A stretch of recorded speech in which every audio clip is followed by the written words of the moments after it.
Assalamualaikum warahmatullahi wabarakatuh. Nama saya Nia Lestari dari Prodi Ekonomi kelas A.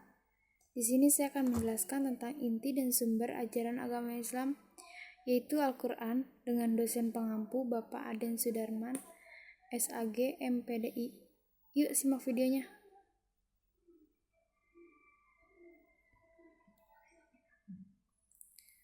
Inti dan sumber ajaran agama Islam. Ajaran Islam adalah pengembangan agama Islam. Agama Islam bersumber dari Al-Quran yang memuat wahyu Allah SWT dan Al-Hadis yang memuat sunnah Rasulullah. Komponen utama agama Islam atau unsur utama ajaran agama Islam yaitu akidah, syariah, dan akhlak. Dikembangkan dengan akal pikiran manusia yang memenuhi syarat untuk mengembangkannya. Mempelajari agama Islam merupakan fardu ain, yakni kewajiban pribadi setiap muslim dan muslimah. Sedangkan mengkaji ajaran Islam terutama yang dikembangkan oleh akal pikiran manusia diwajibkan kepada masyarakat atau kelompok masyarakat. Allah telah menetapkan sumber ajaran Islam yang wajib diikuti oleh setiap muslim.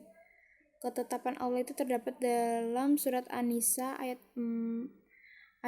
59 yang artinya, hai orang-orang yang beriman, taatilah kehendak Allah, taatilah kehendak Rasulnya, dan kehendak ulil amri di antara kamu.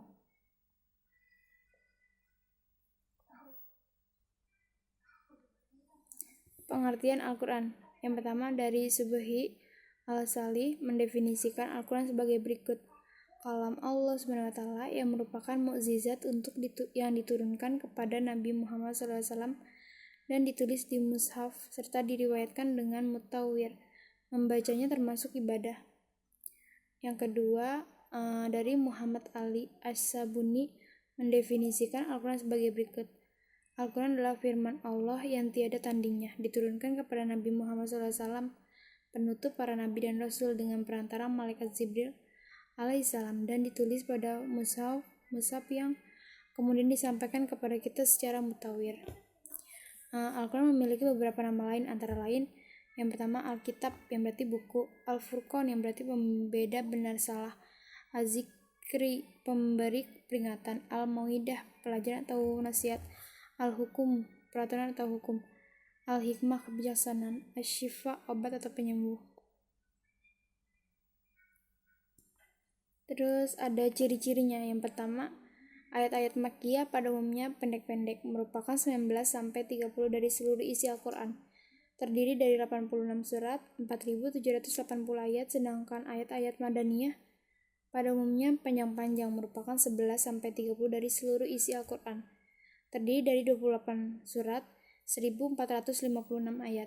Yang kedua, ayat-ayat Makkiyah dimulai dengan kata-kata ya ayyuhan nas, hai manusia. Sedangkan ayat-ayat Madaniyah dimulai dengan kata-kata ya ayyuhallazina amanu, hai orang-orang yang beriman. Yang ketiga, pada umumnya ayat-ayat Makkiyah berisi tentang tauhid, yakni keyakinan pada kemahaesaan Allah, hari kiamat, akhlak, dan kisah-kisah umat manusia di masa lalu. Sedangkan ayat-ayat Madaniyah memuat soal-soal hukum, keadilan masyarakat, dan sebagainya. Ada keutamaan Al-Quran ditegaskan dalam sabda Rasulullah. Sebaik-baiknya orang yang di antara kamu ialah orang yang mempelajari Al-Quran dan mengajarkannya. Umatku yang paling mulia adalah hufaz, penghafal Al-Quran. Hadis riwayat Tirmidzi. Orang-orang yang mahir dengan Al-Quran adalah beserta malaikat-malaikat yang suci dan mulia. Sedangkan orang membaca Al-Quran dan kurang fasih lidahnya, berat dan sulit membetulkannya, maka baginya dapat 2 pahala. Hadis riwayat Muslim. Sesungguhnya Al-Quran ini adalah hidangan Allah, maka pelajarilah hidangan Allah tersebut dengan kemampuanmu. Hadis riwayat Bukhari Muslim. Bacalah Al-Quran sebab di hari kiamat nanti akan datang Al-Quran sebagai penolong bagi pembacanya. Hadis riwayat Tirmidzi. Al-Quran mengandung 3 komponen. Yang pertama, hukum i'tiqadiyah, yakni hukum yang mengatur hubungan rohaniah manusia dengan Allah SWT dan hal-hal yang berkaitan dengan akhlak atau keimanan. Hukum ini tercermin dalam rukun iman. Ilmu yang pelajarinya disebut ilmu tauhid, ilmu ushuluddin atau ilmu kalam. Yang kedua ada hukum amaliyah, yakni hukum yang mengatur secara lahirlah hubungan manusia dengan Allah SWT, antara manusia dengan sesama manusia, serta manusia dengan lingkungan sekitar. Hukum amaliyah ini tercermin dalam rukun Islam dan disebut hukum syara atau syariat. Adapun ilmu yang mempelajarinya disebut ilmu fikih.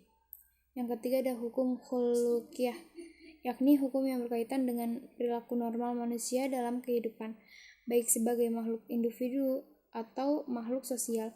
Hukum ini tercermin dalam konsep ihsan. Adapun ilmu yang mempelajarinya disebut ilmu akhlak atau tasawuf.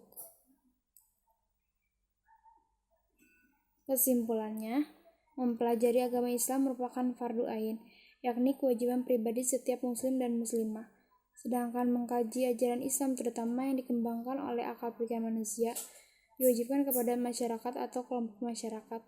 Sumber ajaran agama Islam terdiri dari sumber ajaran Islam primer dan sekunder.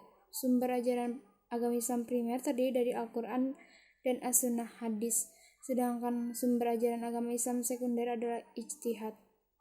Kemudian mengenai sumber-sumber hukum Islam dapat kita simpulkan bahwa segala sesuatu yang berkenaan dengan ibadah, muamalah, dan lain sebagainya itu berlandaskan Al-Quran yang merupakan firman Allah yang diturunkan kepada Nabi Muhammad SAW secara mutawir dan diturunkan melalui malaikat Jibril, dan membacanya dinilai sebagai ibadah, dan As-Sunnah sebagai sumber hukum yang kedua yang mempunyai fungsi untuk memperjelas isi kandungan Al-Quran dan lain sebagainya.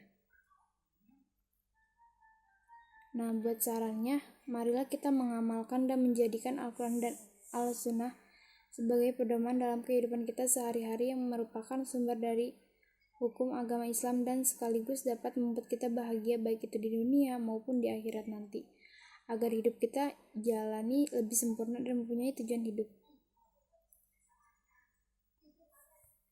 Terima kasih, kurang lebihnya mohon maaf. Wassalamualaikum warahmatullahi wabarakatuh.